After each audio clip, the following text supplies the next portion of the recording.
In this episode, Josh shows off his newly purchased and shiny Opus Magnum. We tear through the atoms of an RPG, and I relent in the tales of the hidden folks. You don't want to miss it. It's episode 139 of Indie Game Riot.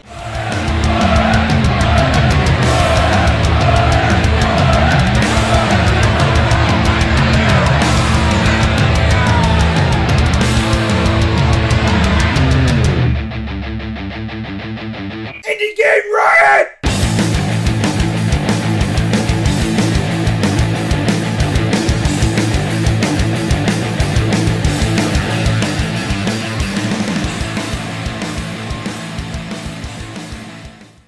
Hey everybody, I am Josh, once again joined by Eric Hunter with the M in the middle. That's right. The M stands for Murderer. Man. Oh. One and the same. It's okay. Sorry. And, yeah, we're here with more indie games. Imagine that. I hope you enjoyed last week with Tim Donnelly. Go buy Lost 101 if you haven't already.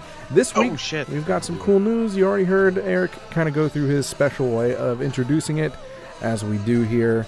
What do you mean by special? Well, I mean, like, you are a special... I'm a snowflake. I'm a unique snowflake. So, well, according to plenty of people, we are snowflakes, I'm sure. So, yeah, we got news on PUBG, Wonder Boy, The Dragon's Trap, EGX Rezzed, IndieCade East, and then the three games mentioned in the intro, of course. But first, how's your week been, Eric? It's been good. It's been full of video games, thanks to the everlasting Steam sales that came through this weekend. You didn't get me anything. I didn't get you anything, no. What a prick. No. Sorry. You know that SpongeBob meme where he's like dried out and he's like looking at the water, he's like, I don't need it. I don't need it. That's basically me. Anytime there's a Steam sale. It's definitely been one of those things that I've slowed down quite a bit, and I'm happy to say that. Both purchasing digital games and physical games, new and old. Like, I've way slowed down on that stuff. Just because of, obviously, having a family now kind of complicates things. Babies do that. Yeah. Babies slow down a lot of things. It's true. So, like, anytime I do purchase a game, I'm like, okay, is there a demo? Can I play a demo? Okay, how much is it? How much is it on sale?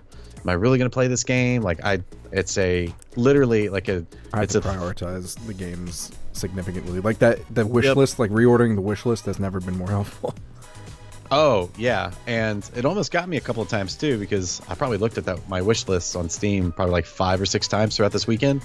And one of the first games I have on the top is CSGO. And it was on sale for 99 cents. Well... And I was like, man, I should totally buy that. And then I remembered how completely destroyed and disgusting that game is because of how hacked the community is. That's not worth the 99 cents anymore. It's definitely not. So I'm just going to keep it on there in case somebody's kind enough to buy it for me as a gift, so I can just let it sit uninstalled on my desktop. I can just stare at it.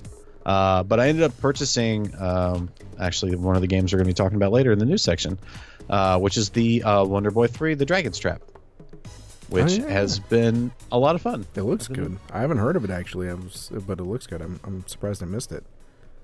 Yeah, it's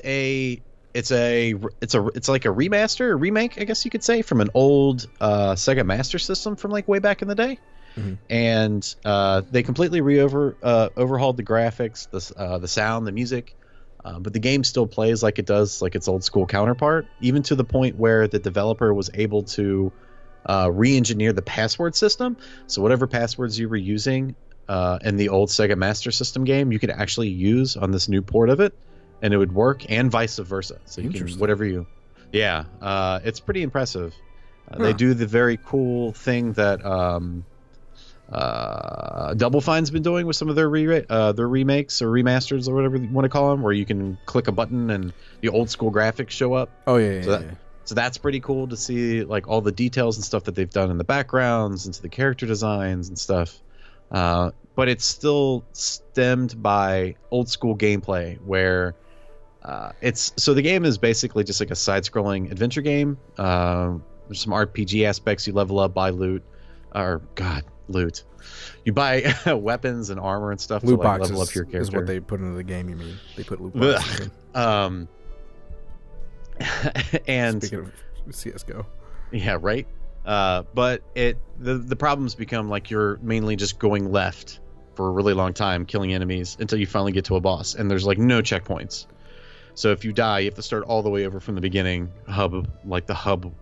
stage to get back to where you were. So I'm in a point of the game now where I basically just have to grind to get the really good armor and weapons so that I'm not constantly having to restart to like brute force my way through the game. So Zoolander cannot play side scrollers. Why is that? Because you can't go left.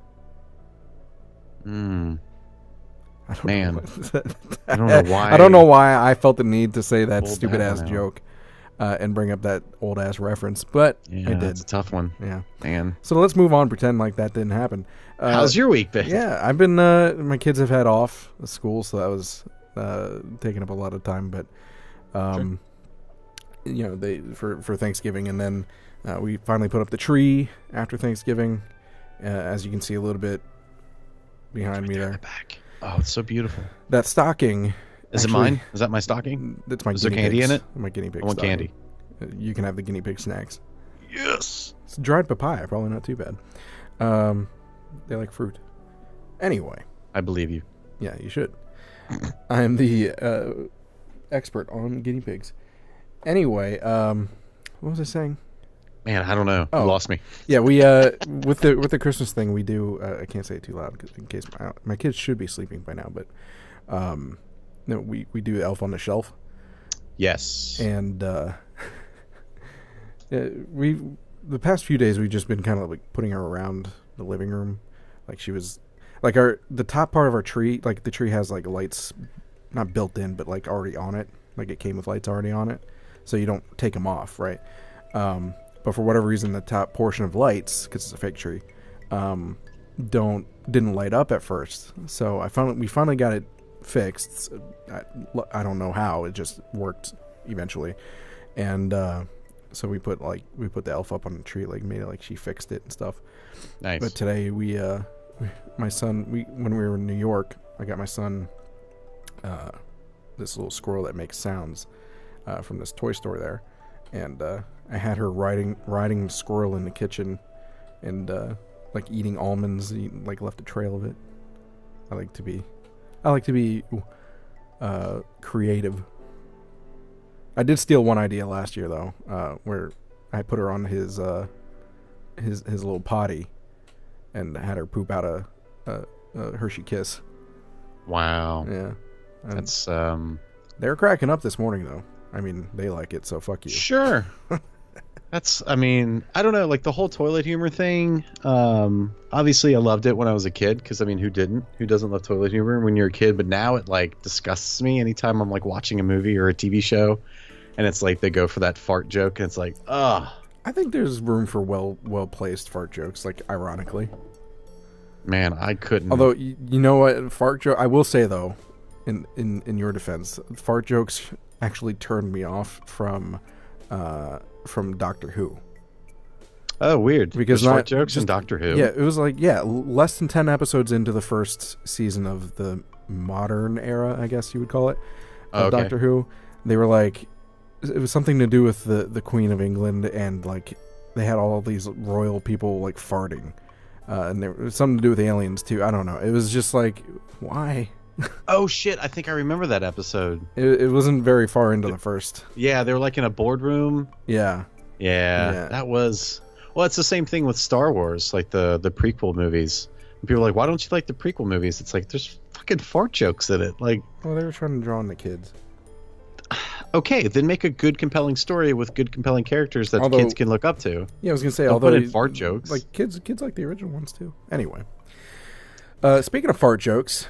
Let's go ahead and dive right into the news. Indie News Injection. Are you bored with the same old games? Yeah. Why, then give yourself an Indie News Injection. Thanks, Indie Games.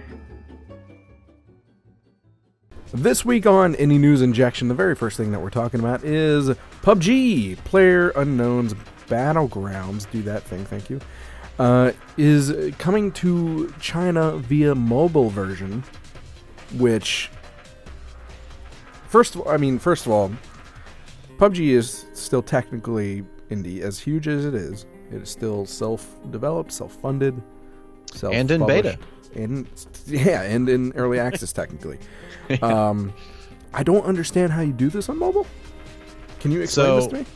So, the Bluehole, which is the main developer for PlayerUnknown's. If they did, it's not on this news article. I thought they did. Anyway, go ahead.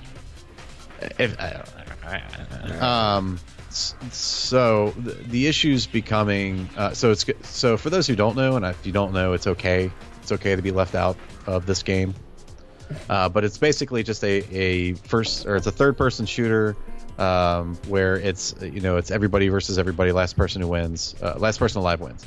That's pretty much the crux of life. Sure, not really. Sounds like a movie, a good movie called Battle Royale. Anywho, it's not a good this movie. game, it's just a fun movie.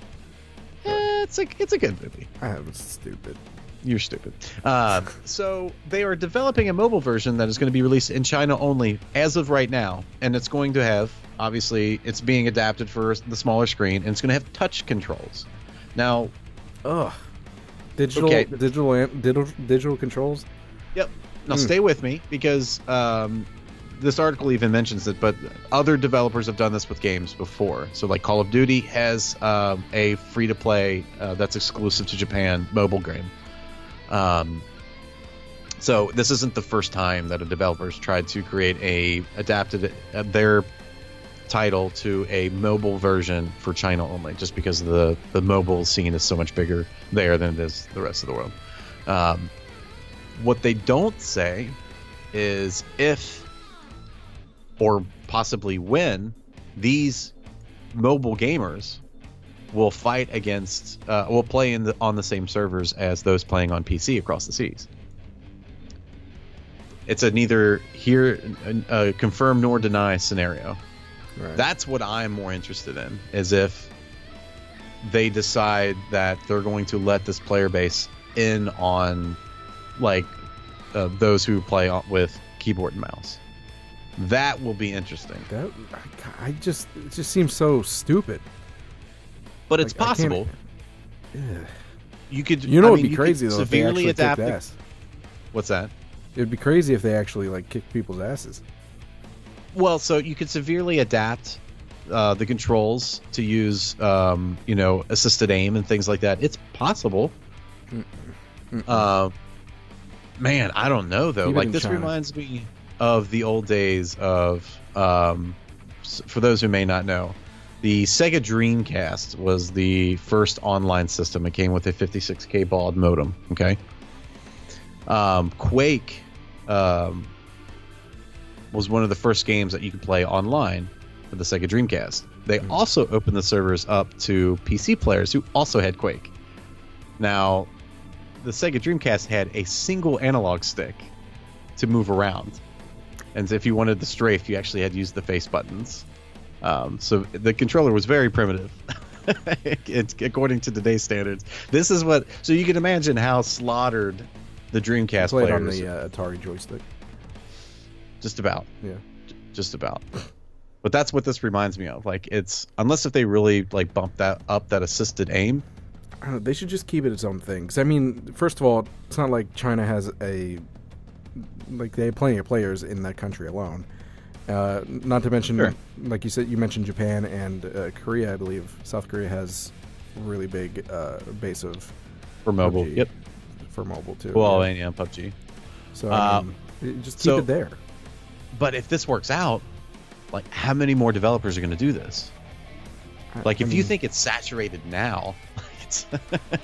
Could you imagine having to play against people who? Because Hearthstone, you can play on play mobile, and people who play on PC. Sure, but it's possible. You're just expanding your player base.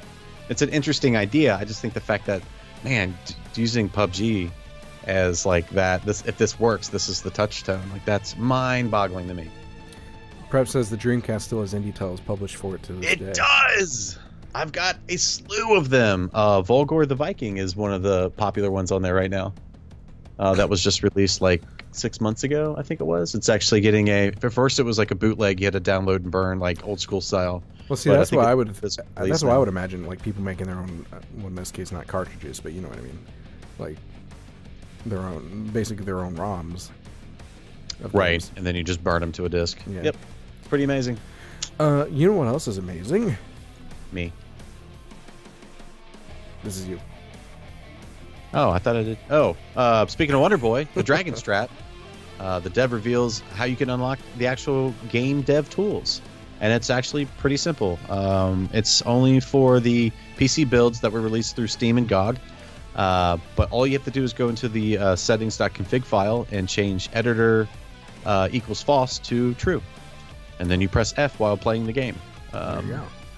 It's the amount of... I was watching a YouTube video of it, and it's super extensive. Like, as somebody who obviously is not a game developer, but is extremely interested in game developing, having this kind of feature just built into like a widely released game is like a godsend to me. Do you know what I mean? It's the kind of thing too that builds up communities. You know, with like Exactly. Steam workshops or mods in general. So, and I really like the art in this game, by the way. Lizard Cube. Kick-ass art. Lizard Cube is the developer, in case anyone's wondering. What exactly? Because like I haven't heard this game until today, or until you put it in the notes anyway. What exactly is this game? What do you mean? Like What style of game? Yeah. Like, what did you miss my whole thing this right when we get started? Oh, I mean, I figured you might want to dive a little bit more into it. Sure. So I mean, it's a side scroller action adventure game. You start the game off. It's kind of got like a Metroid thing to it, where you start off like with all of your power ups and completely maxed out, and then a wizard turns you into a lizard, and you go about trying to defeat all of the dragon bosses to regain your powers back, to try and like, get all these potions to make yourself human again. But along the way, you transform into other characters. So there's like, you can transform into a mouse, a bear, I guess is what he is, and a bird, to name a couple. And they all have special abilities. So the bird can fly. The bear can attack up and down rather than just left and right. The mouse can attach to certain walls and like do like a wall climbing aspect. The game kind of opens itself the more characters you unlock, so you replay a lot of the same areas, but then discover you can go other places because of the character A's ability to do so. It's a fun... I'm reading here too, mentioning going back to the fact that they release like dev tools and stuff. Omar Cornut, unfortunate last name. He apparently has a history of releasing tools, and if you are into game dev, he's released previously something called I Am GUI, which is a free GUI library. Oh, cool. That you can use for your games, so you should check that out. Nice. Oh, looks like it was used when Tearaway was being developed. You know what Tearaway is? Did they make Tearaway? Tearaway is a big game. No, there's a chance you might have missed the news with the GUI library medium you could use while developing Tearaway is now freely available. No, it's just it's a tool they used. Okay. Yeah. But I mean, that's still pretty impressive, if you ask me. Well, you know what else? You know what other tool that you should be using as a game dev? Man. Your social tools, and by social I mean going out to conventions. Oh. EGX Rezzed 2018 submissions are now open for the Left Field collection. Nice. So, EGX Rezzed 2018, you go down to the Tobacco Dock in London. That is a very London-ish tobacco dock. From April 13th to the 15th. And there's going to be a bunch of games to play, and there's talks, of course, and things to look at. And they're going to have a lot of press there if you're a game dev, obviously. Ooh, it's in London. Rock, paper, that's what I just said. Rock, paper, shotgun's going to be there. Anyway, submissions are now open until January 19th. So make sure. Of next year. Of 2018.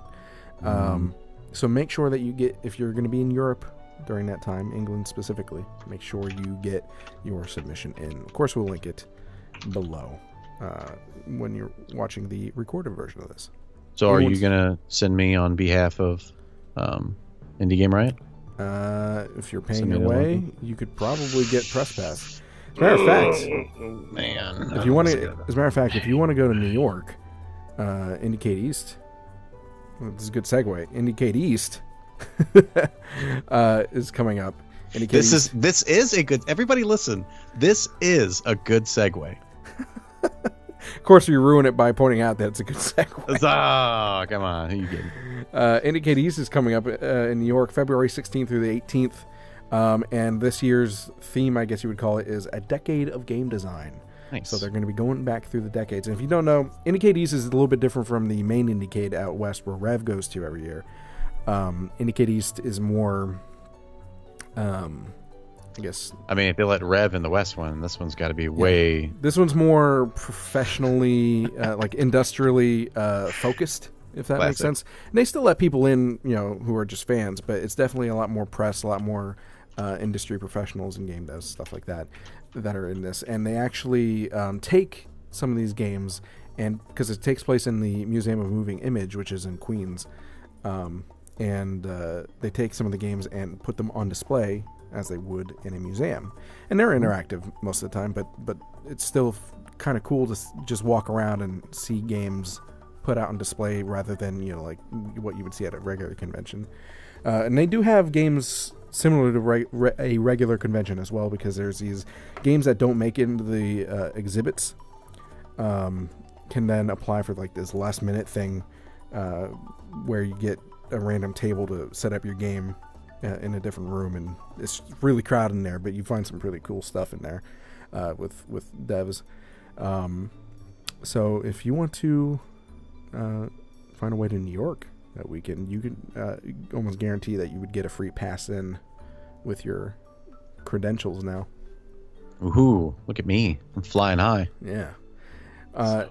If you want to help Eric pay for that, you can always give us your Twitch subscription, Amazon Prime, or regular Twitch subscription, whatever you want. So go ahead and do that. Sure. Send me to New York, people. Or England if you're really generous. Speaking of generosity, I think we should be generous with starting Riot.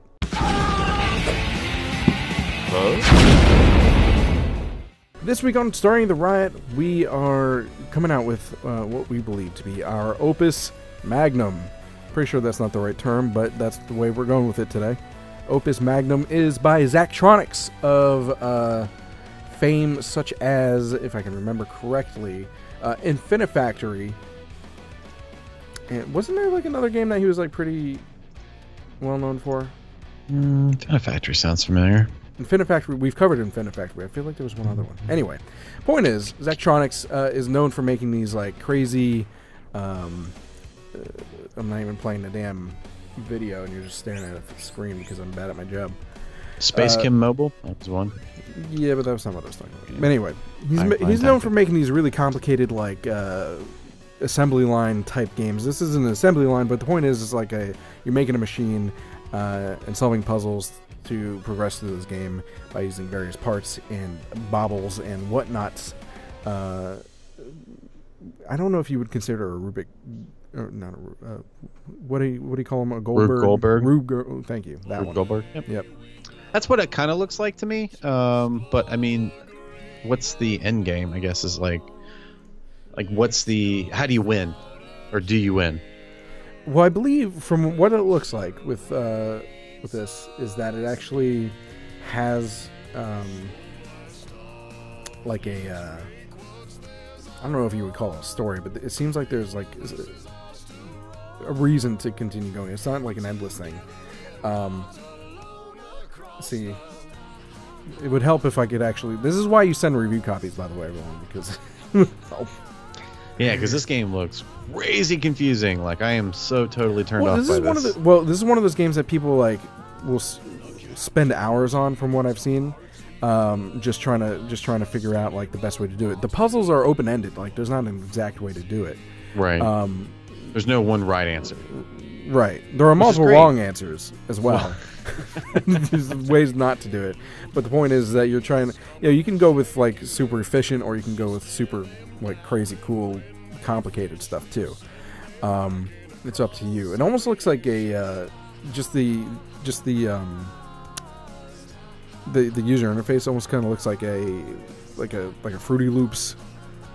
Oh, yeah, interface, totally. You know what I mean? Like you're making music type of thing. You're making beats, yep. Yeah.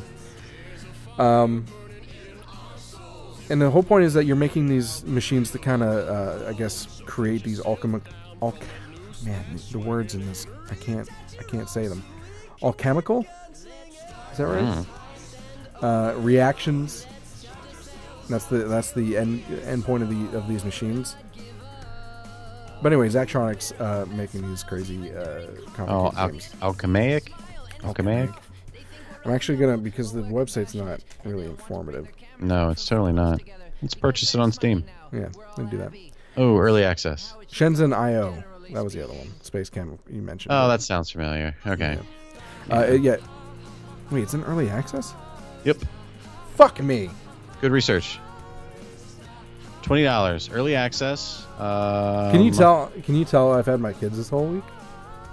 I mean, you've had your kids since they were born. Well, you know what I mean, like 24/7. No, I still do my job. So yeah. Well, what?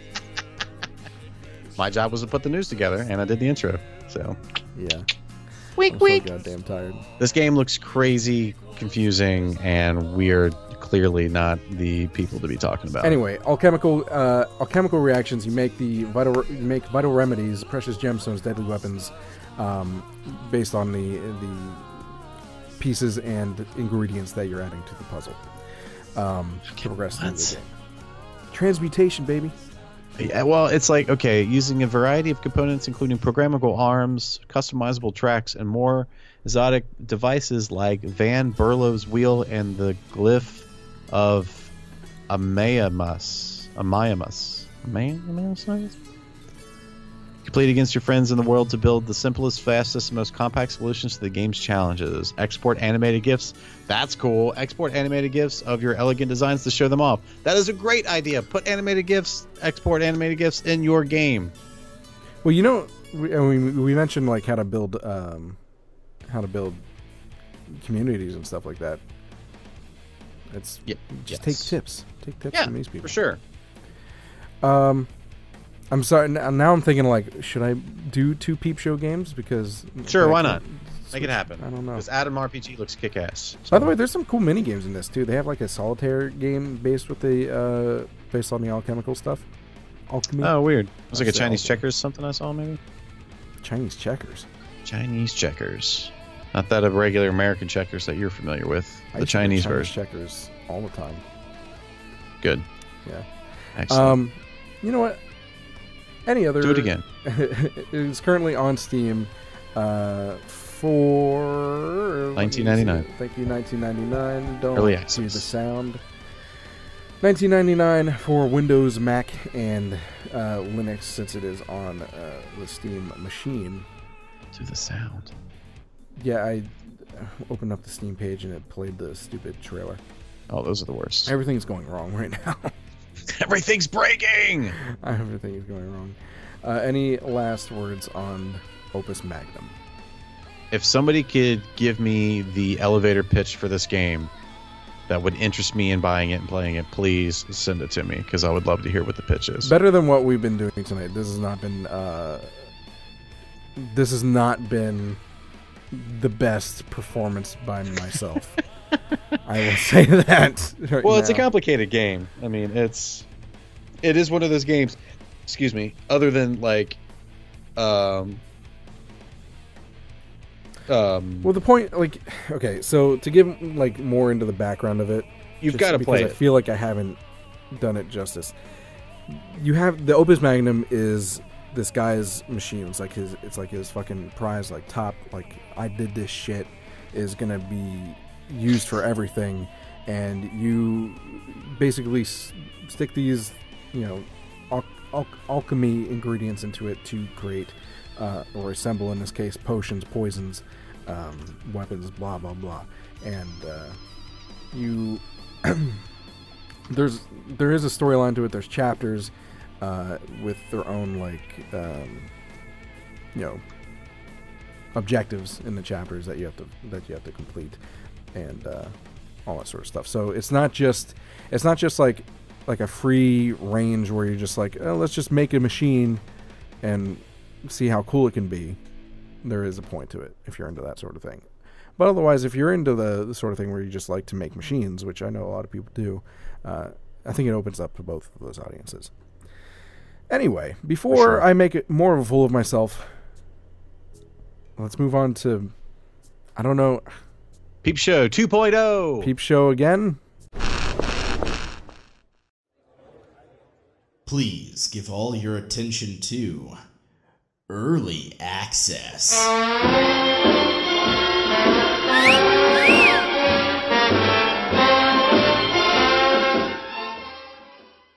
This time on the real Peep Show, we're talking about Atom RPG, which was successfully kickstarted back in August of 2017. The goal of 15,000 was salamited, reaching over 33,521 US dollars. Atom RPG is being touted as a passion project for those who love Fallout 1 or 2 or Under Rail. You're gonna love Atom RPG. It's basically a isometric third-person RPG, tactical. I guess is what the word would be. Is a tactical RPG, much in the vein of the original Fallout series. It's post-apocalyptic. One of the things that kind of stuck out with me going back over this Kickstarter page was from the developer himself. He said that Atom is a passion project and it will be finished no matter what. But with your help, we will be able to do it much faster, as well as add more interesting content to the final game. We don't want to make unsubstantiable statements, so feel free to download the latest build, check out Atom for yourself. Thank you for your attention. So, game pledge was $25 for a digital copy. For what it looks like you're about to get, I think that's a very suitable cost. This game looks pretty cool. Are you into CRPGs? I go back and forth. It depends on. So Fallout's definitely one of my favorites. You like the original Fallout? Yeah. They gave the first one away for free not that long ago. Yeah, I actually even before then, if you purchased, what's the last one that just came out? I can't remember what it's called now. It's sitting on my PlayStation 4. But if you purchased that, you could get Fallout 3 and New Vegas and Fallout 1 and 2 for like $10. So that's what I ended up doing. So I ended up with like 4 games for $60, which is absolutely mind-boggling. It's interesting. It's interesting that they mentioned Underrail. Underrail's fairly new for an indie game. It came out this past year. Yeah. My biggest issue with games of this style and just RPGs in general, it's not my favorite genre, mainly due to the learning curve.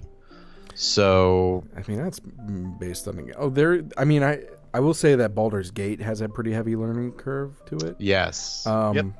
Which was completely smashed with Baldur's Gate's like Dark Legacy, which was basically just a beat 'em up with RPG aspects. Right.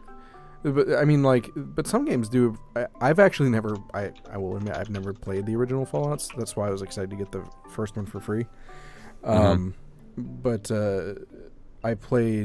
I have Baldur's Gate and also Pillars of Eternity, which I think they did a good job of balancing that.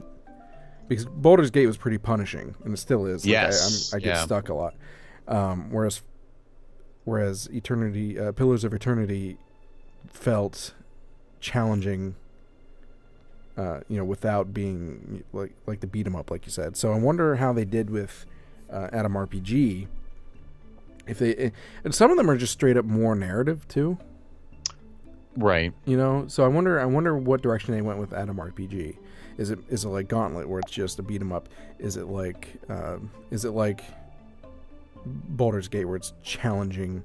Yeah, it's all about like making sure you have the correct spells to cast, and like your that the big tactical piece plays into that of making sure that you are, what's the word, like catching them flat-footed and trying to go in and flank them and that kind of thing.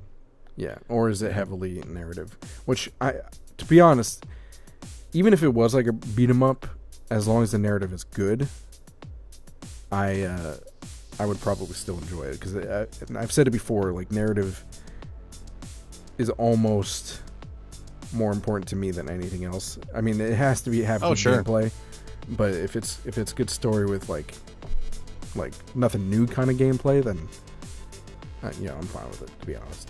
Yeah, because you can excuse certain things if the narrative is good. Like you'll take excuse for like maybe some glitchy graphics or a plot hole, or maybe the UI isn't as solid as it should be if the narrative is good. Whereas, and if the narrative is shit, then all you look at is all the other imperfections and the shortcomings of a game. Well, of course, Adam This RPG, guy's kicking a chicken. Of course, they automatic game of the year. This guy, of course, says that it features an immersive main quest, hinting that it's heavily narrative, but that could mean anything. Yeah. They say that each NPC has their own unique personality and set of dialogue, so at least if that's true, then they've at least put a lot of detail and thought into it. They're not just slapping copy paste characters in there just to fill out the world, which is nice. And it says it's your job to find out whom to trust, whom to help, and whom to expose for what they really are, which is kind of exciting to me in that little description, because in that case I like the idea of it gives the illusion of choice in that case. Sure. You know what I mean? Where it's like, well, if I think this person's bad, then I'll just shoot them dead, or you something. can treat them bad, Yeah. and take those actions. Yep. And even though they might not necessarily be, you're able to be what's the word I'm looking for? Faulty. Synonym for that. But anyway, you get what I'm trying to say. You're able to not be perfect. Sure. I know what you mean. What out of the CRPGs like that you're hoping to see in this? What out of CRPGs outside of the narrative, like game mechanics wise, do you really like to see? Oh man. Like, what's your favorite thing in the ones that you do like? I've always been a big fan of like the finding like all the armor and the weapons and stuff, and like customizing your character that way. Like, so you like looting?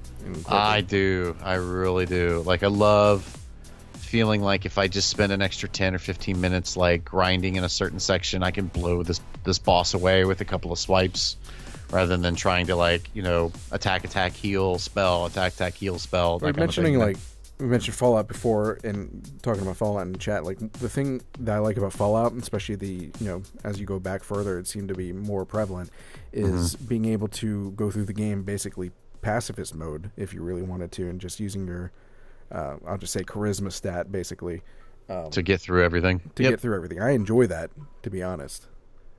Again, it kind of like, to me, that adds more narrative than just mowing everyone down with your gun. Right, like kind of like a shoot noggles. What's the name of that game? Torchlight. Torchlight's kind of like that. Yeah. Where like you could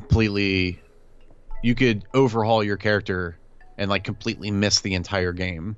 Mm-hmm. Do you know what I mean? Yeah. Because you're just going around just destroying everything, and the side quests don't mean, or the quests don't mean anything, because you're just going for whatever the best weapons are and shit. Whereas in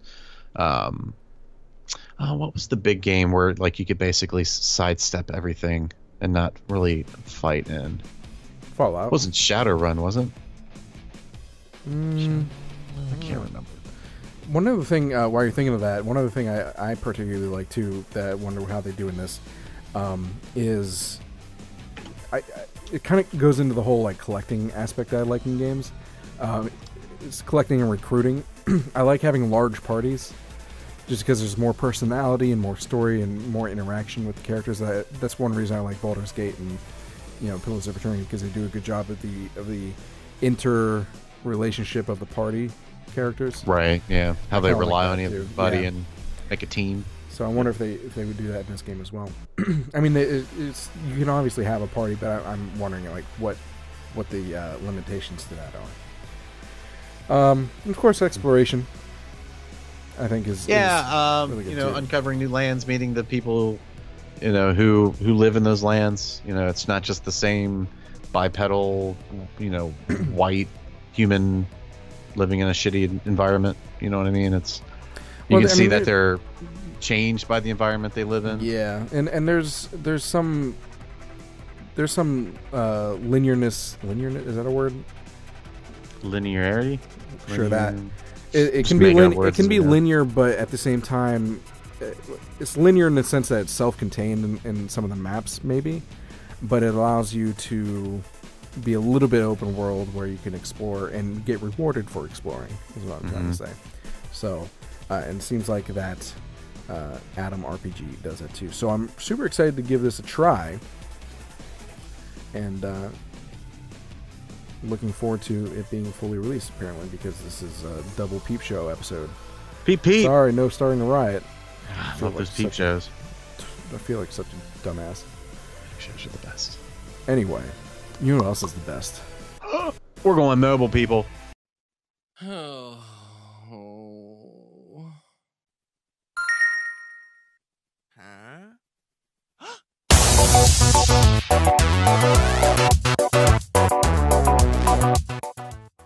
This week on Going Mobile, we have a game that is not only on mobile, but also on Steam if you prefer. But we're talking about mobile today. It is called Hidden Figures. So if you're into those searching kind of games, point-and-click searches, and I am. I Spy hidden pictures, that sort of thing. Yes. This game is for you, and I enjoy it as well. But this game has a charming little twist to it, where it's like hand-drawn sketches that are animated, and you have to find they're not only are they're not hidden like the standard, like it's kind of like blended into the background necessarily. Like you have to like interact with the scene as you're seeing. Like look under logs and rocks and stuff. So like that person just clicked that little hole in the tree and just found, I think, a snake or something like that fell out of the tree after they clicked on it. And that's a small scene. Some of these scenes are huge, and we're talking like puts Where's Waldo to shame. Right. And it takes a while, and there's a lot of stuff for you to find. I think in order to move on, you actually only have to find a certain amount of the things, but of course you want to get your money's worth and find all of the things. Sure. But so some of the maps, as big as they are, have a lot of things to find, and some of them are hard to find because, again, they're not necessarily out in the open. You have to figure out what is interactable. Sometimes it is blended in with some stuff. Sometimes it's just like a little bit of it sticking out and giving you a hint. I think there are also ways to get hints, if I'm not mistaken. I don't know about that. I used to play these games with people. I actually like doing this kind of co-op style almost. Oh, that's a neat idea. Couch co-op, and we'd both, sit there and scan. And if you really want to make it fun, you can keep score, like who found what, how many things. Right. Fun. So, the one thing that concerns me with the mobile version of this is because the gameplay you're actually seeing is actually, I'm pretty sure is looks like it's the Steam PC, version. Yeah. Yeah. But with the mobile version, I'm a little concerned just with how small the screen is. Sure. And it's, a lot of the details in this are fine and maybe easy to miss on a phone screen. Not to mention that fat fingering, these tiny little interactable spots. That's what I'm worried about. Yeah, I don't know how that would work. Because, you can see that they're, for those who are watching, you can zoom in to get more detail, which is nice. The other thing that I'm a little interested about is it goes for $7.99 on Steam, but on the App Store for iOS, it's only $1.99. So I don't know if it's like a cut down version of it, we've talked about that before too. I hope it's not, because why fucking port it then? Unless you might as well just make it a completely different game. Sure. In that case, not a completely different game, but special maps for phones. You know what I mean? Like that sort of thing. Yeah, like it's designed for mobile. It's not a game that we created that we ported to mobile. Right. And we've talked about that before, how it's like a lot of times it's cheaper on mobile rather than, or sometimes even free on mobile rather than, paying on Steam $5 or $10. It's easy to incorporate ads and that kind of thing. Right. So, but I'm pretty sure they don't have any ads once you pay $1.99. So can you imagine ads on a game where you have to click to find things? I'm trying to see, like I can't see past this Clans of War fucking ad. Oh God, Clans of War. That is a game, right? Fire of Arts. Battle of War. Pick your clone. Yeah. Pick your clone. So Hidden Folks is by, I'm gonna fucking butcher this. Hold on. Adrian de Jong and Sylvain Tegrog. Sorry, people, if I butchered that. The first guy programmed, second person is the artist, by the way, and I'm a little jealous of the art too. The art it's very unique. They should take this. I mean, it's cool that they made this game. I think that's awesome. But they could expand on this and make a simple I Spy book. And even not only can you make it an I Spy book, you guys you should pay me for this idea, because I don't know. Pay me for this idea. Pay me for the idea of your idea. You can make this an I Spy book, that people can buy physically. But then, with it being black and white like it is, and with these like fine details, it reminds me a lot of like adult coloring books. So you could double it up. Oh yeah, you could double it up. So let me burst your bubble there for just a second. Fine.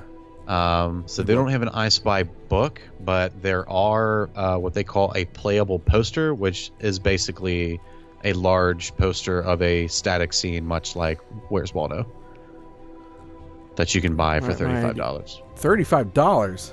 Yeah, it's $35. How big is it?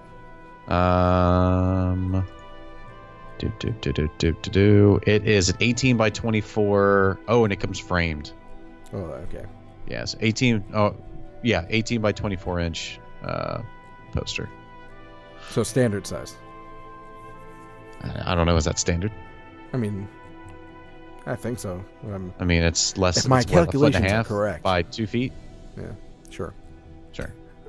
My idea is still better, and if you this is the style game that I always hoped for when it came to Where's Waldo, was like this very cool animated. I used to love Where's Waldo and like the I still love Where's Waldo, and the Where's Waldo video games are trash. Both on mobile. Games? Oh, absolutely. There's a game on the NES, there's a game on the Super NES, and there's two mobile games, and they're all just like looking at the pages in the book. Like there's nothing really going on with them. Bullshit. Yeah, like this is definitely like I'm buying this today, and we're gonna play it on my iPad. Like that's what I'm doing. Ooh, that's what I'm gonna do for my day. I'm jealous. Yeah, I got $1.99. This is definitely worth $1.99. Without a doubt. I guess it would actually not be too bad on an iPad. As long as the pinch to zoom and it works the way it should, whereas it's like, yeah, maybe it's really small, and then when you try to zoom up, it gets really crystal clear and defined, then yeah. But if it doesn't do that, if it just gets blurry, then it's going to be worthless. So I'll let you know. I'll stream it from your iPad. I don't know how would I even do that? I think that you can do like an Elgato situation. Stream. People do. Well, yeah. But I don't know how. You just have to go out and get like a few $100s worth of equipment. Wow, I'm totally not going to do that. Well, you know how you can help us get that equipment? This is the end of the show, so I'll tell you how to do that. That is, go to patreon.com/Indie Game Riot. You can help us get upgraded equipment like that. Probably not that for him, but you get the gist. We can upgrade equipment or things that we need, or send me to London. Send him to London for conventions. Probably not, but things like paying for hosting is always helpful. Patreon.com/Indie Game Riot. Plus, you get things in return for doing that. Thank you so much for the consideration of that. Other ways that you can help: sending us information like news stories, games to check out, people to interview, etc., etc. You can always contact us on Twitter at IGR Podcast and Facebook.com/IGR Podcast. And, of course, you can email us. Old school email or snail mail if you really want to. Yeah, I mean, it is nowadays. You can email us, contact@IndieGameRiot.com. That and more is on IndieGameRiot.com. And again, another way that you can help us financially that actually takes no money out of your pocket is if you are an Amazon Prime member. You can actually give us your free Prime subscription. That's what I did. That's what Eric did. I see all you. Eric. I see all you crowns in the chat.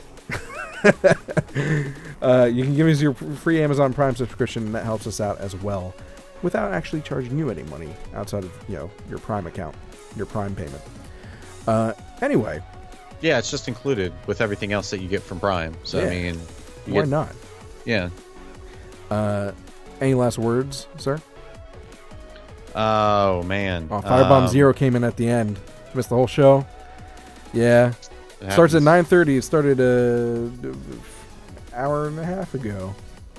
But, just about. There's always the recorded version or next week. It's to be honest. Have you been lying to me this whole time? Is this the first time you're going to be honest? I always lie to you. You just keep lying. My penis is actually bigger than what I said. Oh, weird. I didn't want to scare you. Scare you away. But to be honest, Firebomb, this was kind of a fucking... This is the best show. Train wreck of an episode. I totally fucked the first segment. And that was on me. So last words. Do your research. Shut the fuck up, man. I hope no industry professionals see this particular episode. I'm like, that guy... No, they're going to be like, damn, that Hunter guy is really good. Yeah, compared to me... you're gonna get poached by a headhunter. Poach away. Poach his eggs, baby. Poach those eggs. Was those your last words? Poach those eggs? No. Last words. Support the games you love and stay indie. Yeah. What he said, but less eloquently. And also, I hope you had a happy Thanksgiving. For some reason, for those who didn't, hope you had again, a great Thursday. If you can't tell how tired I am, I almost said, I hope you have happy holidays, as if Christmas was coming up, and Hanukkah and Kwanzaa, whatever you celebrate. Now, it is, though. It is coming up. Just not as soon as that phrase would make you believe it is. Right. That's what I was getting at. I'm so goddamn tired. Hey, man, I got your back. All right. Well, say goodbye, sir. Goodbye. Toodles.